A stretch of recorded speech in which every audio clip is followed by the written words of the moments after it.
নমস্কাৰ প্ৰিয় দৰ্শক, আপোনালোকে চাই আছে স্পৰ্টছ সাগা আসাম। প্ৰিয় দৰ্শক, আমি যেতিয়া সৰু আছিলোঁ তেতিয়া সাধাৰণ জ্ঞানৰ কিছুমান প্ৰশ্নোত্তৰ বৰকৈ মনত থৈছিলোঁ।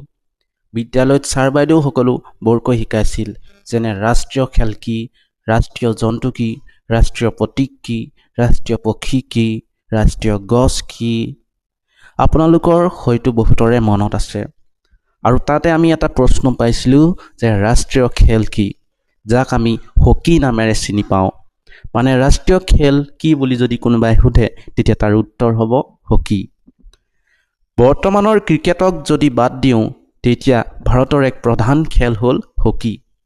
ভাৰতীয় হকী দলে 1928 চনৰ পৰা 1956 চনলৈকে বিশ্ব পৰ্যায়ত 8টাকৈ সোণৰ পদক, এটা ৰূপৰ পদক আৰু 3টা ব্ৰঞ্জৰ পদক লাভ কৰিবলৈ সক্ষম হৈছিল, যিটো এক বিৰল কৃতিত্ব। ইয়াৰ পৰা গম পোৱা যায় যে ভাৰতীয় হকী দল বিশ্বৰ সবাতোকৈ আগশাৰীৰ দল। মেজৰ ধ্যান চান্দৰ নামটো আপোনালোক বহুতে জানেই, যিজন হকীৰ যাদুকৰ হিচাপে জনা যায়।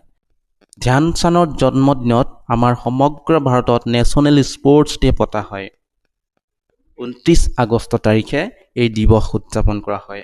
আৰু যিটো ৰাজীৱ গান্ধী খেল ৰত্ন এৱাৰ্ড আছিল, ভাৰত চৰকাৰে তাৰ নতুন নাম দিছে।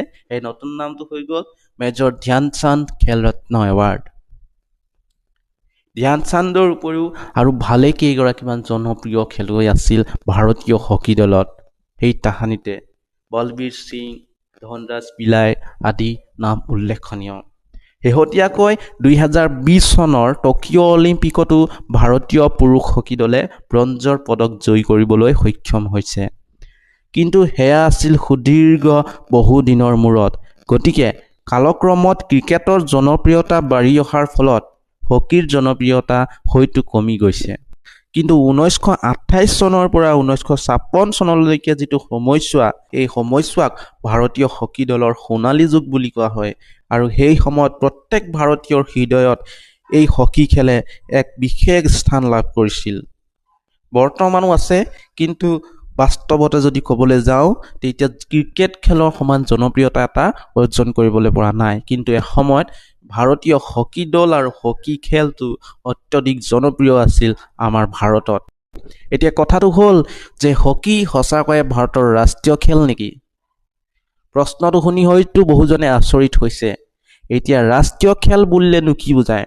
সাধাৰণতে আমি সহজ সৰল মানুহে বুজো যে যি খেলে এখন দেশৰ সংস্কৃতি বহন কৰে আৰু চৰকাৰৰ দ্বাৰা আনুষ্ঠানিকভাৱে স্বীকৃতিপ্ৰাপ্ত, তাকেই ৰাষ্ট্ৰীয় খেল বুলি কোৱা হয়। উদাহৰণস্বৰূপে আপোনাৰ মনলৈ যদি চুমো খেলৰ কথাটো যদি আহে, তেন্তে আপোনালোকৰ মনলৈ আহিব জাপান দেশৰ কথা।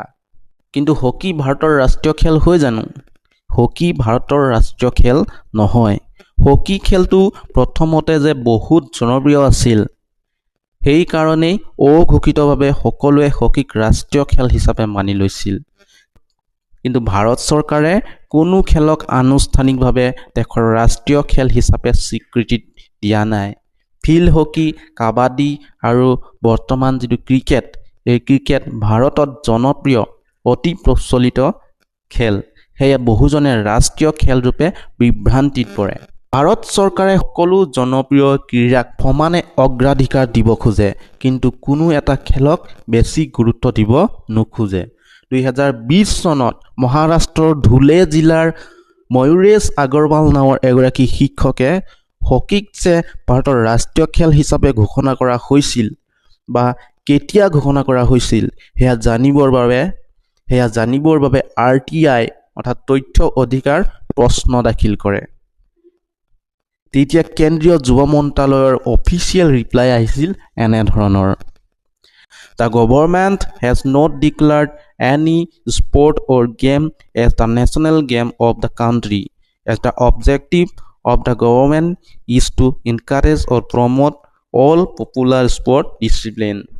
অৰ্থাৎ ভাৰত চৰকাৰে কোনো খেলক দেশৰ ৰাষ্ট্ৰীয় খেল হিচাপে ঘোষণা কৰা নাই, কিয়নো চৰকাৰৰ উদ্দেশ্য হৈছে সকলো জনপ্ৰিয় ক্ৰীড়াক সমানে উৎসাহিত আৰু প্ৰচাৰ কৰা।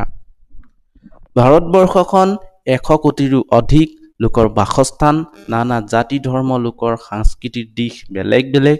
সেয়ে এনে এক বৈচিত্ৰ্যপূৰ্ণ দেশত এটা খেল ৰাষ্ট্ৰীয় খেল হিচাপে জাপি দিয়াটো বিবাদৰ বিষয় বুলিও বহুতে ভাবে। বৰং ক্ৰীড়াই মানুহক একত্ৰিতহে কৰে, যিটো ৰাষ্ট্ৰীয় হকী দল আৰু ভাৰতৰ ৰাষ্ট্ৰীয় ক্ৰিকেট দলত দেখা পোৱা যায়।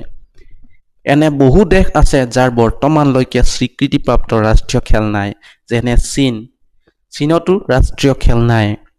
ভাৰতৰ জনতাই যেনেদৰে হকীক ৰাষ্ট্ৰীয় খেল হিচাপে গ্ৰহণ কৰি আহিছে, তেনেদৰে চীনত টেবুল টেনিছ অনানুষ্ঠানিকভাৱে জনপ্ৰিয় খেল হিচাপে কাম কৰে।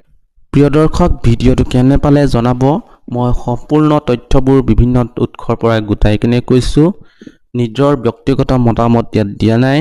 গতিকে ভাল পালে লাইক কৰিব, চেনেলটো ছাবস্ক্ৰাইব কৰিব আৰু কিবা যদি সমালোচনা কৰিব থাকিলেও জনাব কমেণ্টত। ধন্যবাদ।